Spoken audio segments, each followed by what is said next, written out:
Ma'am, we're very honored to have you here today in leading the workshop for the Northeast Society's annual magazine, Orchid, and in helping us gain valuable insights into the idea of digitalization, as well as the discussion with regards to the creation of different magazines with respect to the different societies that are present in the college.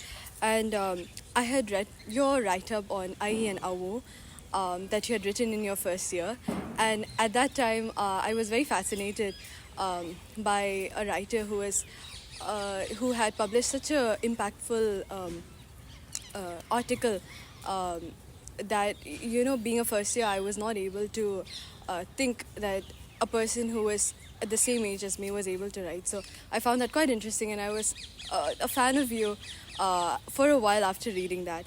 And speaking of articles, can you tell us about your journey of how you became a deputy editor and co-founder of Tonopus from the college, and how did St. Stephen's shape you in that sense? All right. Okay. I'm happy to hear that people are still reading it. And how did I become a deputy editor for? Yes, ma'am. Your journey from the college to becoming a deputy editor. All right. That's it. From college, okay, I'll start with school, I think. Yes, ma'am. I had volunteered for the student newspaper, and that's where I had my first editorial experience. And I quite liked it. I even gave up other extracurricular activities for it because I like the idea of how you have a concept in mind, you work with a team, we collaborate with editors, writers, the graphic designers, and of course your staff advisors as well. And when I came to college, we didn't have a society. One of our seniors started Orchid at the same time, and it was pretty novel. We were given the chance to even come up with a name, talk about it, discuss what's missing in the media when it comes to the Northeast. And with that vision, Orchid was born. I was a sub-editor then, you can say. Then next year, I did apply for the editorial team again because I enjoy the editorial experience. It just speaks to me. And from then on, chief editing. With that, moved on to another community magazine, which was Khanrin. It's under TKLD, Tangkhul, Katamnao, Long Delhi. So there was a change though. It was less inclusive in terms of Orchid, because Orchid is for the Northeast and beyond, and you want to create dialogue that way. But again, that was within the campus. Now the other one, we have a community of 10,000 people, but it's not so much about dialogue, it's more about within the community of just Tangkhuls, and maybe a little bit with the Nagas, but not so much. And it was missing that interaction that I really valued in Stephens. From then on, I met Preetha Mahanti, who was my classmate in JNU University. From there, she spoke about wanting to start a magazine for the art community, like art lovers, and people like us who feel for the arts but might not really know much about it in a very, how do I say, academic sense, or even research, disciplinary, but practice perhaps art in our own little ways. It was that audience in mind, and her only setback was a technical setback. So I had experience with college magazines. I knew that starting a magazine is the easiest thing, so that shouldn't, monetary constraints shouldn't be the setback, technical constraints shouldn't be the setback. It's super easy, so I said yes, let's do it, and keeping it going is the harder part. Yeah, that's how it started. So, ma'am, what would you say were the most memorable experiences that you had in the college, during your college days? I'd say the societies, definitely, because I had a very different kind of experience in school, and suddenly in college you have these communities where there are people with certain interests, like whether you're interested in art or be it dance. You have a society you meet after hours. There's a freedom in it which we didn't have in school. It was definitely very novel, very new character development, and that is something I still think pretty fondly about. I owe a lot to the societies in coming out of my shell as well. Mom, and what would you say were some of the societies that you were most active in? Most active would be the Northeast Society, yeah. And did these society activities participate in shaping your career of your career as an editor or as a journalist in some sense? Yes, because in a very direct way, I did apply later on to a magazine, and yeah, pretty linear trajectory, pretty college newspaper, school newspaper, then you go college magazine, then you go community magazine, definitely. And ma'am, we read about your background in politics, international relations from JNU. So, how would you say that that influenced your editorial perspective and work in publishing too? Um, I wouldn't say just IR, but perhaps any interdisciplinary course. It was an interdisciplinary course. Um, IR that way, in a philosophical sense, when you think about all the bubbles that we live in, all the different schools of thought, uh, how to get out of the echo chamber and have dialogue. Yeah, that part influenced. Uh,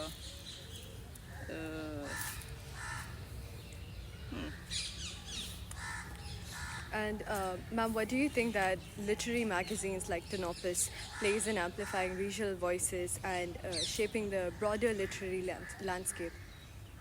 okay. Here, never really thought about it as a northeastern thing. The only connection was perhaps that I was from the northeast, which is Manipur, and Preetha's from Bengal, um, based in Barrackpore. It just happened that the stories that I came across while I was in Ukhrul for vacations, visiting my grandparents, or sometimes I go there for funerals. There I came across one artisan who made stone earthen stoves, and from there it gained traction within my community, and it's not a thing that I make it. It just so happens. And it was also mentioned that you have a particular interest in experimental fiction. Could you please explain that and how does that fit into the vision of Tanopus? Experimental fiction would be just playing around with form, and both it's something I've tried, and may or may not work really. The first experimental thing that I possibly did was probably a fake interview, but it was something I did as a prank during April Fools, and fooled my own friends as well.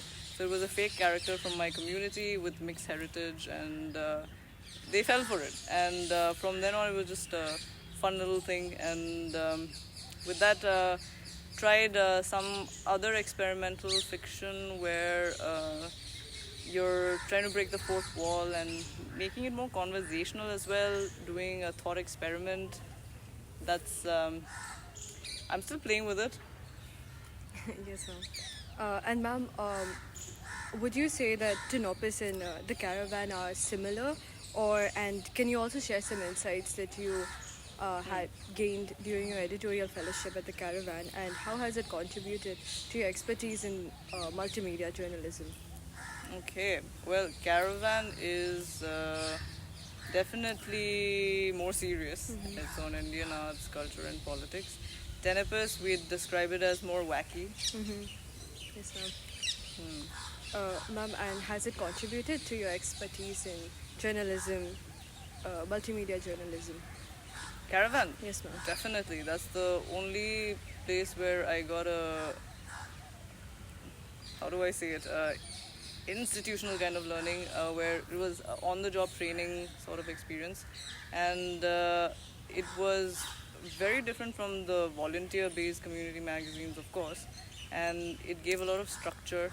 That's something that I wanted to introduce back to my community magazines as well. Yeah. Yes, ma'am. And ma'am, learning Mandarin is an impressive feat, and it's quite impressive because not all of us can be, not all of us are into learning languages these days. So I wanted to ask, what motivated you to take up this challenge to learn Mandarin as a fourth language, and has it enriched your professional journey in any way?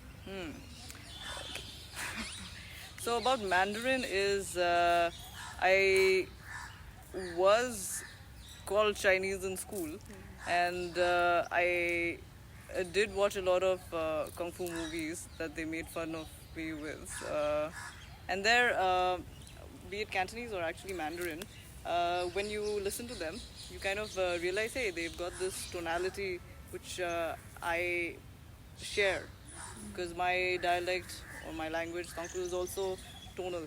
And there were certain words that were similar. Certain words like for name, which is mean, which is a rising tone. And it was similar in tone and consonants. And from there came to know more about dreams, for example, Mang, Mang Xiang, Mang Shong. And then I met Tibetan friends when they say it's in Tibeto-Burman, all of those connections.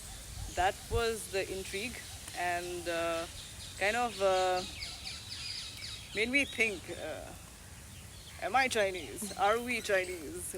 Did we come from Yunnan? All those questions. Yes, sir. That was the intrigue. But professionally, of course, you're speculating that people will joke that you're preparing for the new world order because it's coming up, it's here. So, in a speculative sense, I'm learning it, but also just personal.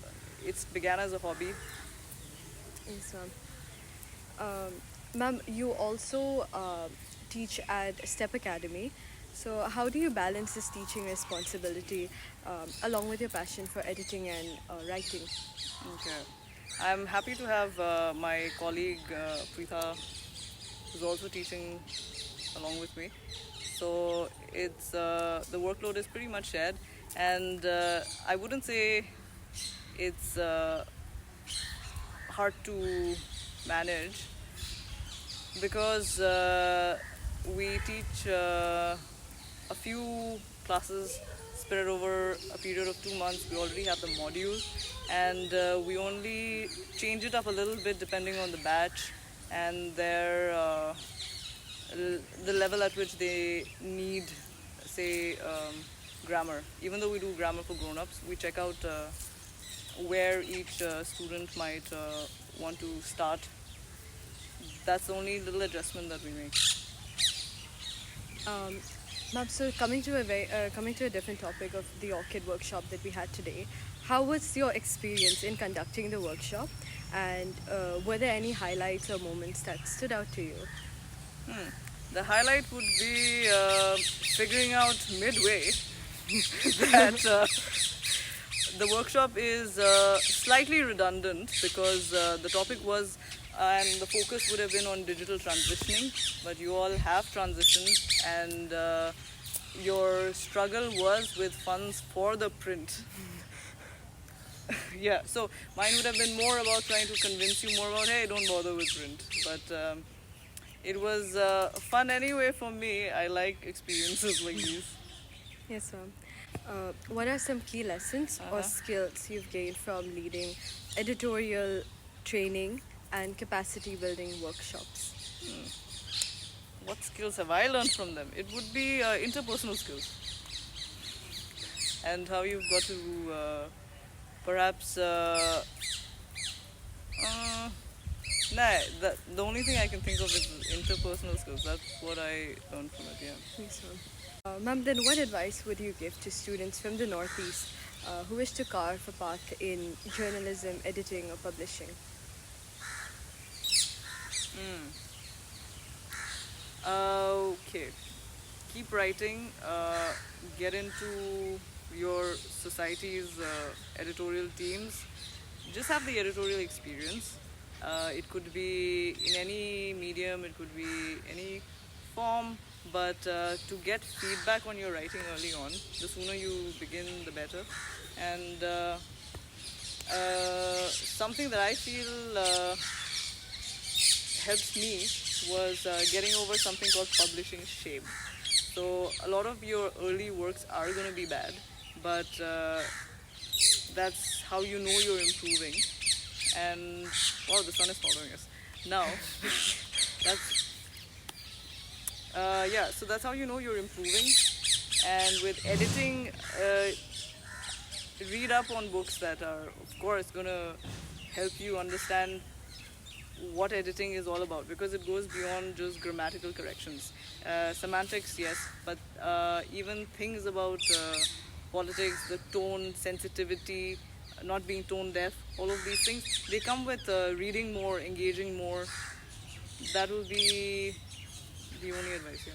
Yes, ma'am. Ma'am, with reference to future projects or initiatives, what are you most passionate about as you continue to mentor and empower youth in the Northeast? Okay, I'm passionate about incorporating art into learning and pedagogy. Yeah. Yes, ma'am. Ma'am, and finally, what advice would you give to current college students aspiring to pursue careers in publishing or media, multimedia storytelling? So students not just from colleges but even in schools of all backgrounds, what advices would you give to them? Okay, it would be start small. Start with your next available magazine, which is your societies. Your societies have magazines. Whatever you're passionate about, write. Join editorial teams. See what you like. Do you like writing? Does editing speak more to you? Because these are going to enrich your writing and your editing. They're not exclusive of each other, and they inform each other. And keep reading more. Yeah. Yes, ma'am. Thank you so much, ma'am. This marks the end of our first segment. The next segment will be taken by Odilo. That is the rapid fire question. All right. Okay, so let's begin with the rapid fire round. First question, which is your go-to beverage, tea or coffee? Coffee. Morning, which day? Which time of day do you prefer the most? Morning. Morning, okay. Same. Cold coffee, right? Or hot? Hot.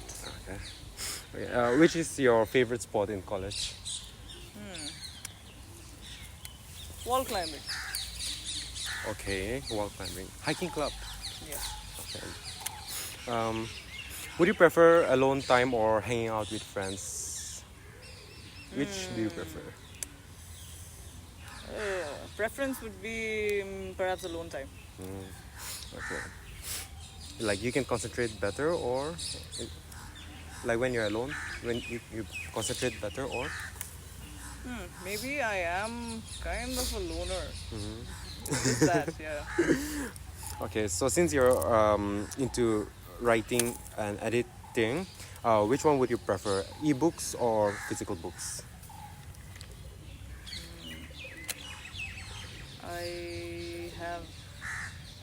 I'm alright with ebooks, yeah. Ebooks. Yeah, dude. Kindle.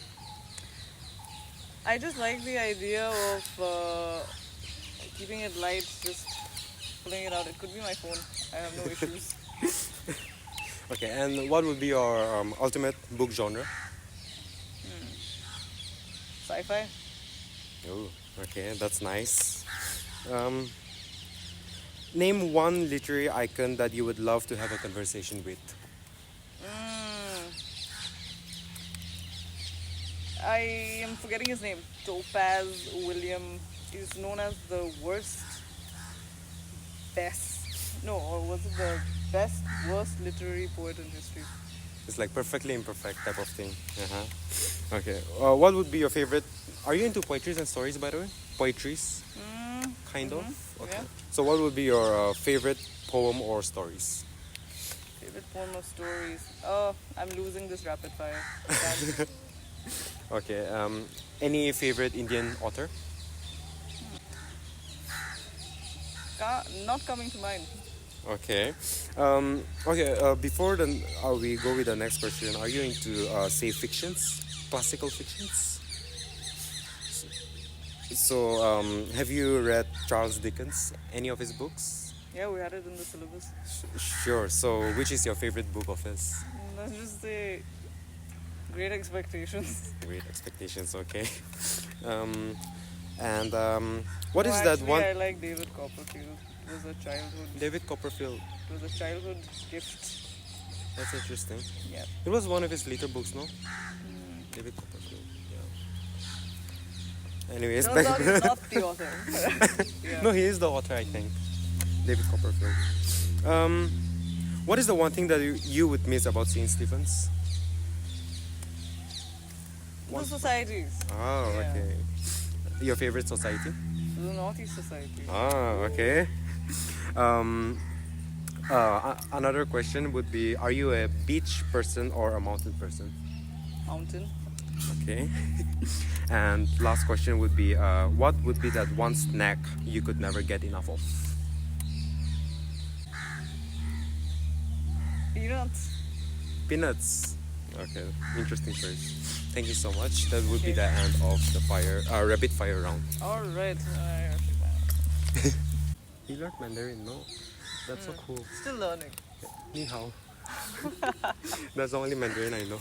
你好，Ni hao. 大家好。